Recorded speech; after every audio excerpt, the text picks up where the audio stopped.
Fáilte, hello and welcome to Keith's Whisky Vlog. My name is Keith and in this vlog we are going to do a little tasting of the Laphroaig Quarter Cask. If you like this video, like and subscribe on YouTube or follow me on Instagram at Whisky Tour Guide Keith, all one word. If you've been here before, you'll know I work as a tour guide in Scotland, and as well as going all around Scotland, the favourite place to go, and there are many that are just behind it, but my favourite place to go is the island of Islay. Amazing island, history, landscape, the people are great as well, but most importantly it's where my favourite whisky comes from. And the Laphroaig Quarter Cask that we're going to sample today, taste for you, is from Islay. And if you didn't know that, you would have found out on the bottle it says Islay Single Malt. That's what we're going to have a little taste of. Now, I like to read the tube, the carton, so we'll see what Laphroaig say. The Quarter Cask, it's quite a young whisky. It's one of their core range, and it starts off as whisky on the road to becoming the Laphroaig 10-year-old, their standard age statement. But after about maybe 4 or 5 years, they put it into quarter casks, smaller casks, and that gives it a more intense flavour. So it's a double matured, if you like. First of all in the normal bourbon barrels, and then into the smaller quarter casks. So what they say: Laphroaig Islay Single Malt Scotch Whisky Quarter Cask. In the 19th century, Scotch whisky was frequently transported across the glens in quarter casks, which fitted on a pack horse. When progress sounded their death knell, it also banished the greater intensity of maturation created by the smaller container, which offers up to 30% more contact between the oak and the liquid.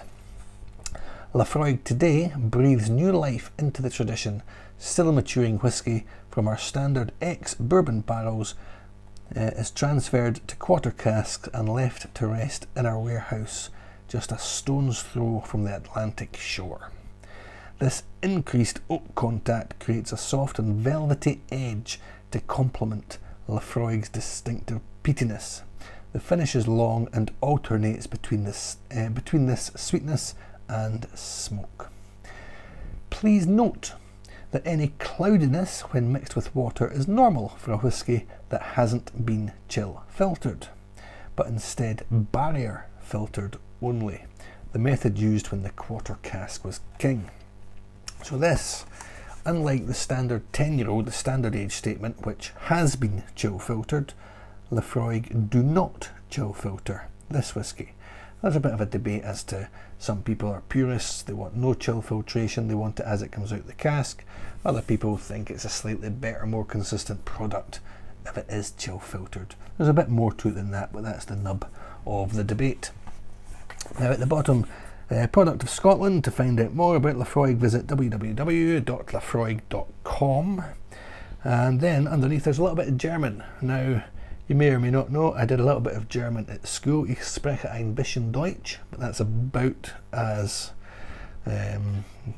German as I can get. But it says here, mit Farbstoff, Farben Justerit med Caramel. So although it is not chill filtered, it does have that caramel colouring added. Now let's tuck into the bottle. You can see in the front here, it says, using small quarter casks from a bygone era to create the perfect marriage of peat and oak. But on the front of the Islay bottles you get this lovely little sort of rendering of the distillery. Well worth a visit. If you go to Islay, you'll visit all the distilleries, but Laphroaig is absolutely, it's just quintessential Islay. Okay.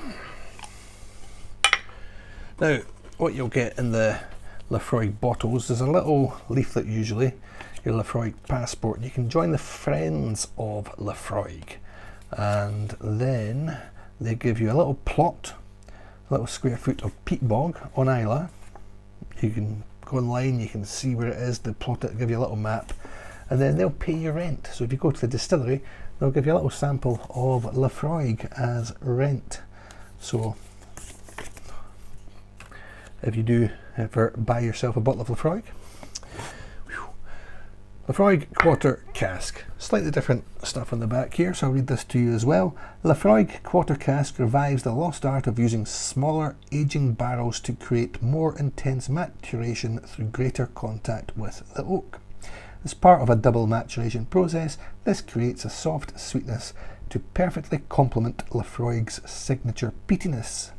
Please note that any cloudiness when mixed with water is normal for a whisky that hasn't been chill filtered, but instead barrier filtered only, the method used when the quarter cask was king. So much the same as it said at the end on there. Now this comes in at 48%, so definitely getting a bit of bang for your buck. And the Laphroaig 10-year-old usually these days is bottled at 40%, so it might be a bit younger, but it's got a higher percentage.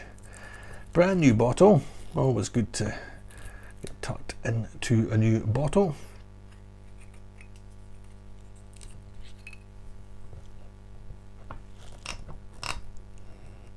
Right at the start of a video. Lovely.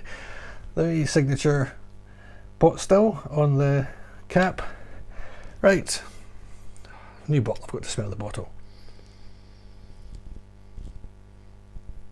I can confirm it's good, it's all good. A little bit mellower than I was first expecting. I've not too long since I've been drinking some 10-year-olds. Now, we'll see how we get on. Oh.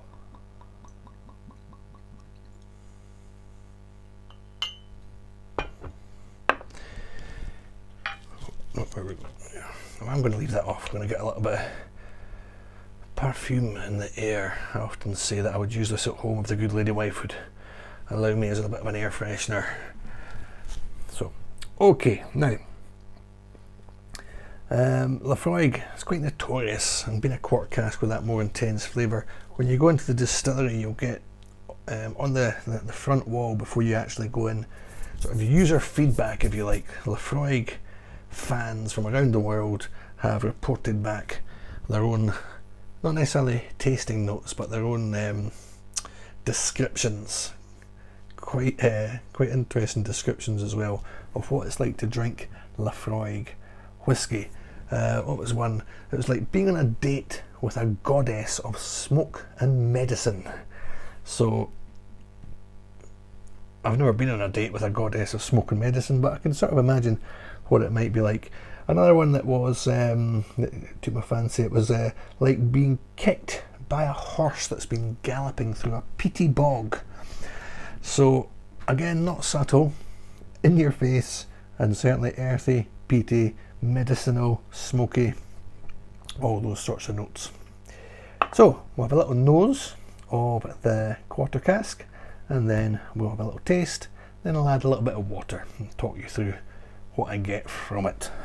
I tend to get more with Islay whiskies, it's more of a sort of feeling than the flavour notes necessarily. I would never say that I'm the greatest taster in the world, but I do enjoy drinking it. So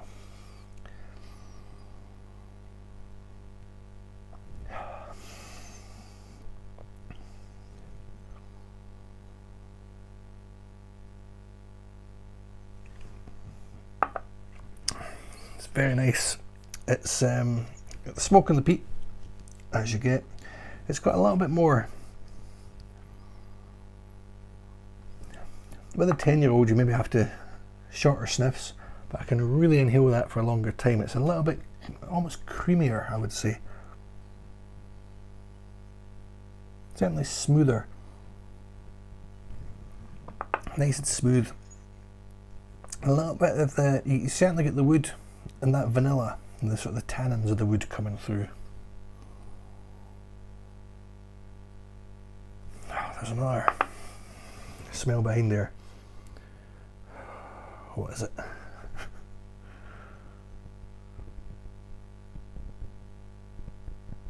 Oh, what is that?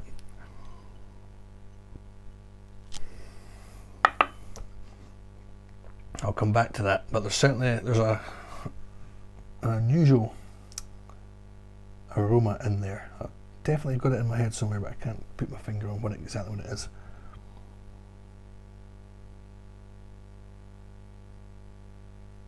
You're going towards a sort of maybe shoe polish, that sort of area.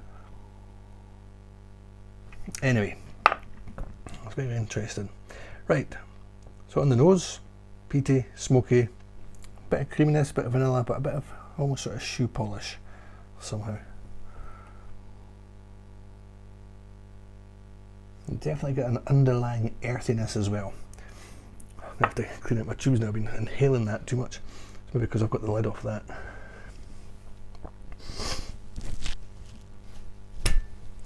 Right, in the mouth.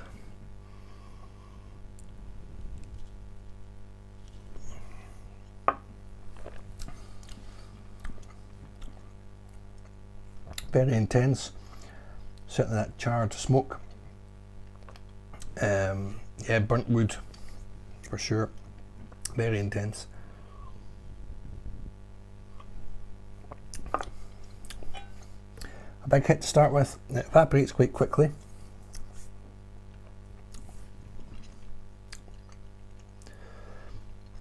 Again, very woody, that oak. A little bit oily, I get a little bit. And that's when it sort of disappears at the back of the sides of your tongue. And now it's pretty much, it's gone. I can feel it coming down a little bit, but not in my mouth as much anymore. So it doesn't last too long. It's maybe a bit with the age. I can't remember if I mentioned it's generally about 4 or 5 years old, something like that, the quarter cask. Yeah, it doesn't hang about for too long.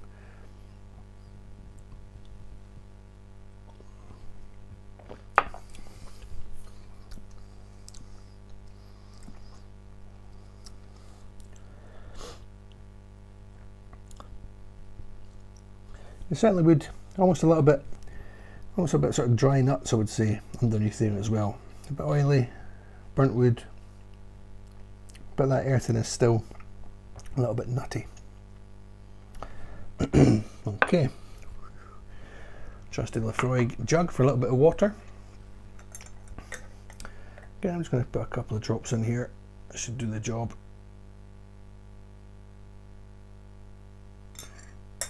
Just watching it as it interacts there.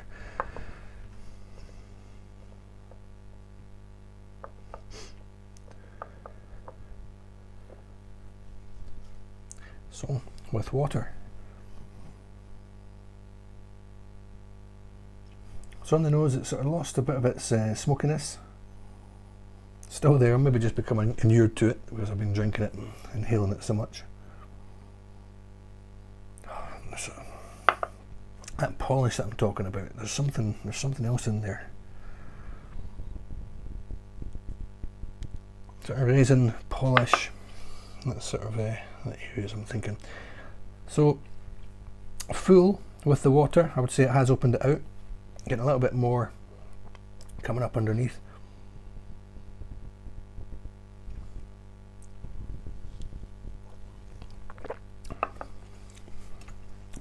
Certainly calmed a lot down in that burnt wood. Just more woody now, a lot less burnt wood, a lot less of that charred. It's very pleasant actually with the water.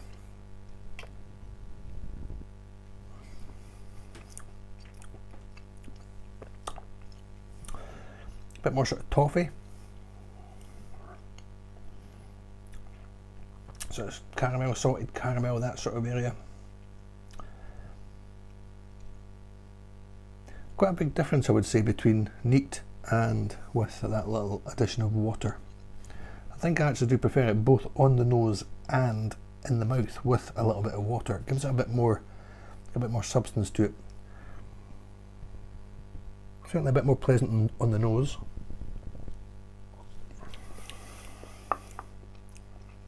Yeah, definitely that sort of salted caramel, I would say. I'm not usually as much of a fan of. I'm a bit of a sweet tooth, I like just caramel, but yeah, it's got this sort of saltiness in there. So there we go, there's the Laphroaig Quarter Cask for you. If you've not tried it before, I would recommend it. If you like your Islay whiskies, I would recommend it. If you like any other Laphroaig expressions, I would recommend it. Packs a punch, 48%. There's enough in there to keep you going. So yes. Okay, now for some similar recommendations. If you like the Laphroaig Quarter Cask, or if you can't get it and you'd like to get somewhere near it, something you can try, get my trusty pointer with me, obviously, the Whisky Tour Guide Keith pointer. And on my shelf, fortunately in my collection at the moment, I have similar charactered whiskies. So if you want to try this, or if you like this and you'd like to try something similar, first of all, we go about 1.5 miles or so along the road from Laphroaig to get to the Ardbeg distillery, and this is the Ardbeg Ugadal.